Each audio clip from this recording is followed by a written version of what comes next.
তিনি বলেন, আগামী বছর বাংলা সহ অনেক রাজ্যে বিধানসভা নির্বাচন হতে চলেছে। কিন্তু এসআইআর শুধুমাত্র সেই রাজ্যগুলিতেই করা হচ্ছে যেখানে বিজেপি সরকার নেই।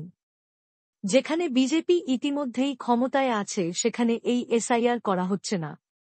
এটা করে কেন্দ্রীয় সরকার মানুষের গণতান্ত্রিক অধিকার হরণ করার চেষ্টা করছে। তিনি বলেন, গত বিধানসভা নির্বাচনে পশ্চিম বর্ধমান জেলার ৯টি বিধানসভা আসনের মধ্যে তৃণমূল কংগ্রেস ৬টিতে জয়লাভ করেছে।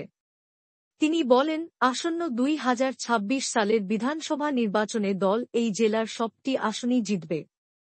কুলটি, আসানসোল দক্ষিণ এবং দুর্গাপুরেও বিজেপি পরাজিত হবে। তিনি বলেন, এই জেলার পাশাপাশি সমগ্র রাজ্যের মানুষ নিশ্চিত থাকতে পারেন যে পরিস্থিতি যতই কঠিন হোক না কেন, মুখ্যমন্ত্রী মমতা বন্দ্যোপাধ্যায় সর্বদা তাদের পাশে আছে ও থাকবেন। বিজেপির রাজ্য সভাপতি শ্রমিক ভট্টাচার্য গত ২৯ নভেম্বর আসানসোলের জিটি রোডে গির্জা মোড়ে সভা করেছিলেন। ঠিক ৮ দিনের মাথায় রবিবার বিকেলে ওই একই জায়গায় এসআইআর বা স্পেশাল ইন্টেন্সিভ রিভিশন আবহে রাজ্যের শাসক দল তৃণমূল কংগ্রেস একটি প্রতিবাদ সভার আয়োজন করে।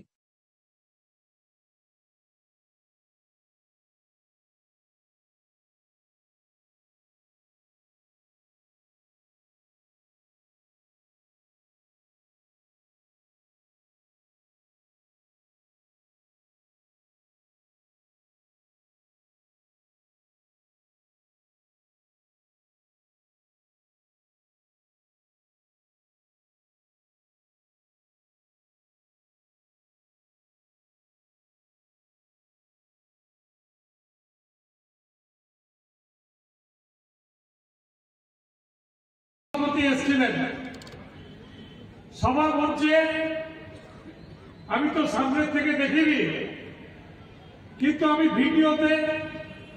ভিডিও রেকর্ডিংটা দেখেছিলাম।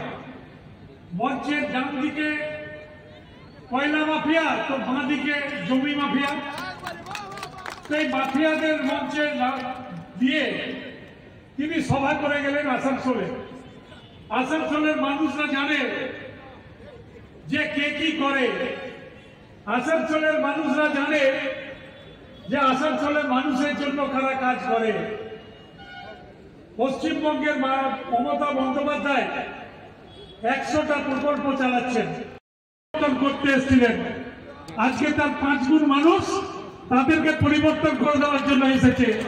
আগামী ২০২৬ সালে আমাদের এই জেলায় ৯টা বিধানসভার মধ্যে ৬টাতে আমরা জিতেছিলাম, ৩টে আমরা জিততে পারিনি। কুলটি বিধানসভা ৪০০ ভোটে হেরে গেছিলাম।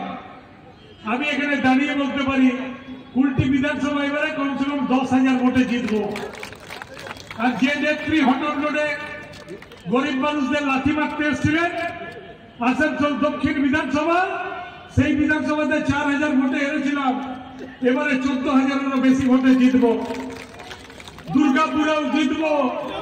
নয় পশ্চিম বর্ধমানে আগামী নির্বাচনে নয় তৃণমূল কংগ্রেস করবে, এটুকু আপনারা এখানে লিখে দিয়ে যেতে পারি।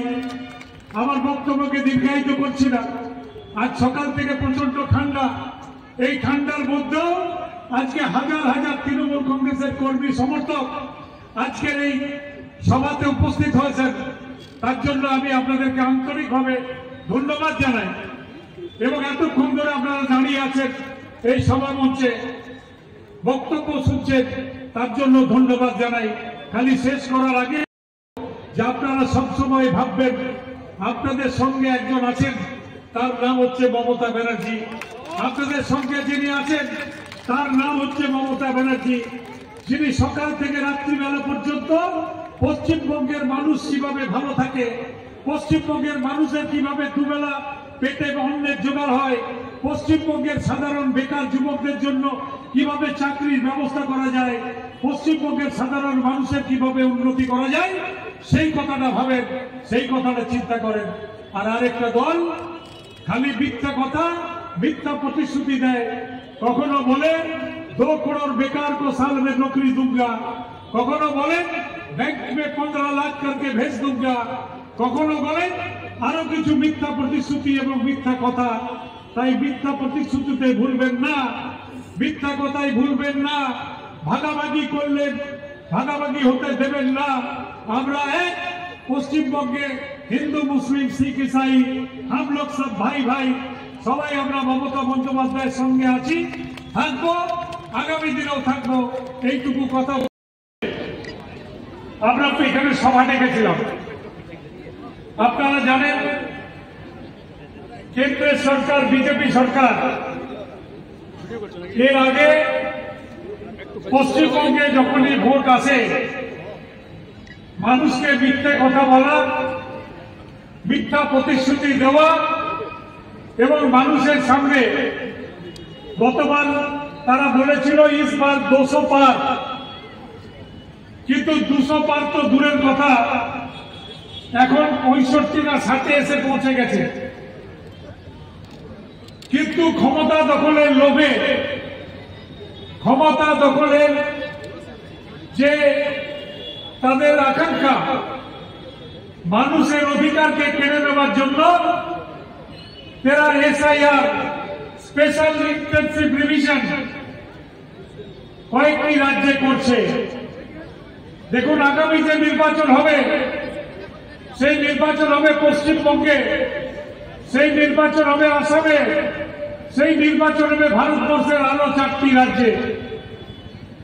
এর মধ্যে আসামে বিজেপি সরকার নেই, আছে, আসামে বিজেপি সরকার আছে, অন্য রাজ্যগুলোতে বিজেপি সরকার নেই। তাই আসামে এসআইআর হবে না, যেহেতু সেখানে বিজেপি আছে। আর যেহেতু পশ্চিমবঙ্গে তৃণমূল কংগ্রেস আছে, মমতা বন্দ্যোপাধ্যায় এখানকার মুখ্যমন্ত্রী, সুতরাং এসআইআর করে সাধারণ মানুষের নাম ভোটার লিস্ট থেকে কেটে দিয়ে তারা ভোট করার চেষ্টা করবে। কয়েকদিন আগে ঠিক এই জায়গাতেই একটা সভা হয়েছিল বিজেপির।